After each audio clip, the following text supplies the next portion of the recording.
अस्सलाम वालेकुम students, computer science class 10 और हमारा लेक्चर है लेक्चर नंबर 18 जिसमें हमने चैप्टर नंबर 2 को स्टार्ट किया हुआ है। आइए आज का टॉपिक स्टार्ट करते हैं। स्टूडेंट, हमारा जो टॉपिक है structure of a basic programme, कि जब हम बेसिक के अंदर कुछ प्रोग्राम्स लिखते हैं उन प्रोग्राम को लिखने के लिए कौन से रूल्स हैं और कौन से रेगुलेशंस हैं जो हमें फॉलो करना पड़ते हैं।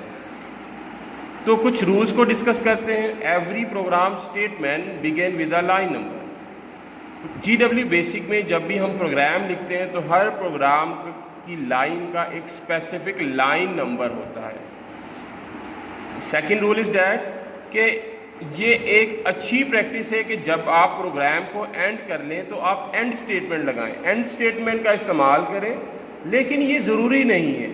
It just a good practice कि आप इसको इस्तेमाल करें, लेकिन अगर आप इस्तेमाल नहीं भी करते प्रोग्राम पर इसके ना इस्तेमाल करने से कोई इफ़ेक्ट नहीं पड़ता।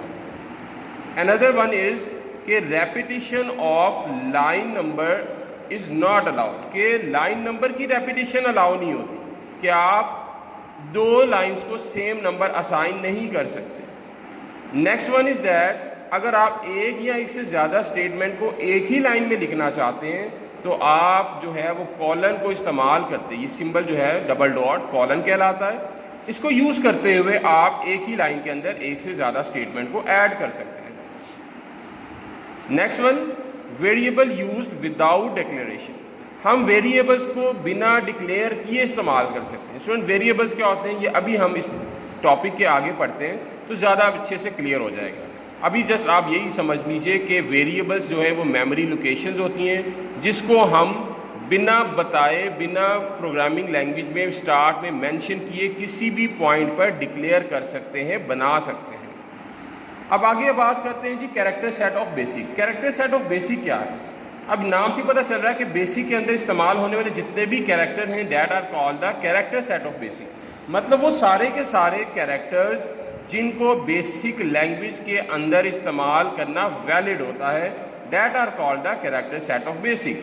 अब इसके अंदर हमारे पास अल्फ़ाबेट्स आ जाते हैं। अल्फ़ाबेट्स में अपर केस भी आएगा, लोअर केस भी आएगा, नंबर्स आ जाते हैं, नंबर्स 1 2 3 से so on. Special character like dollar sign, percentage sign, hash, exclamation mark, these are all the character set that we use in the basic and this is called the character set of basic. Next आता है reserve words. अब ये reserve words क्या हैं? Student, GW basic के अंदर कुछ words ऐसे हैं जिनका पहले से ही डिफाइंड यूज़ है, पहले से ही डिफाइंड मीनिंग है। उनको हम अपनी मर्जी से जीडब्ल्यू बेसिक के अंदर इस्तेमाल नहीं कर सकते। जैसा कि नाम ही बता रहा है रिजर्व्ड, ऐसे वर्ड जो रिजर्व किए गए हैं। किसने रिजर्व किए हैं? जीडब्ल्यू बेसिक लैंग्वेज ने अपने लिए रिजर्व किए हैं और इनका एक ख़ास मकसद होता है, ख़ास यूज़ होता है। तो हम पढ़ते हैं these are the word which have predefined meaning, यानी ऐसे वर्ड जिनका पहले से प्री डिफाइंड मीनिंग होता है, पहले से प्री डिफाइंड यूज़ होता है, और कैन नॉट बी यूज और redefined for any other purpose, और इनको हम किसी और पर्पज़ के लिए ना डिफाइंड कर सकते हैं ना इस्तेमाल कर सकते हैं।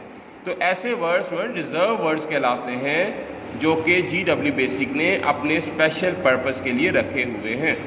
जाइक हमारे पास जो एग्जाम्पल है इफ़, एल्स, देन और वाइल, ये सारे के सारे जो हैं वो रिजर्व वर्ड्स हैं, इनको हम यूज़ नहीं कर सकते।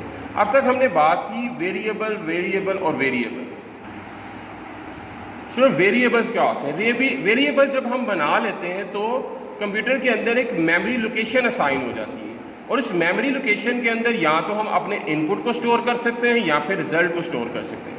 अब जैसा कि यहाँ पर मैंने आपके सामने दो वेरिएबल बनाए हुए हैं। अब मैंने वेरिएबल के अंदर किया क्या है? मैंने वेरिएबल के अंदर इनपुट को स्टोर किया, और वो कौन सी इनपुट है? लाइक ए के अंदर मैंने 2 को असाइन कर दिया, तो वेरिएबल ए के अंदर वैल्यू क्या आ गई? 2 आ गई। वेरिएबल बी जिसका नाम है उसके अंदर मैंने वैल्यू असाइन कर दी 3, तो इसका मतलब बी के अंदर जाके स्टोर हो गया। तो वेरिएबल्स मेमोरी लोकेशन है जो कि इनपुट को स्टोर करती हैं। अब आगे देखें, जब मैंने ये दो वेरिएबल बना लिए, मैंने एक थर्ड वेरिएबल सम के नाम से बनाया। अब ये सम वाला वेरिएबल किन दो वैल्यूज़ को ऐड अप कर रहा है? वेरिएबल ए की वैल्यू को, वेरिएबल बी की वैल्यू को। It's mean this variable is use to store the result and these variables are used to store the input values. तो वेरिएबल्स क्या होते हैं? मेमोरी लोकेशन होते हैं जिनका काम इनपुट को या फिर रिजल्ट को स्टोर करना होता है। स्टूडेंट बुक से देख लीजिए जो आपने करना है, structure of a basic programme, first 5 point कर लीजिएगा इसके।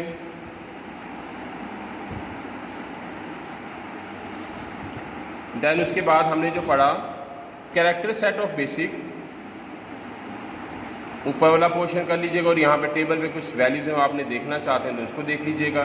देन हमने किया रिजर्व वर्ड्स के बाद हमने किया वेरिएबल्स। ये तो था आज का हमारा लेक्चर। अगले लेक्चर में अगले टॉपिक के साथ हाजिर होऊंगा, तब तक के लिए अल्लाह हाफिज़।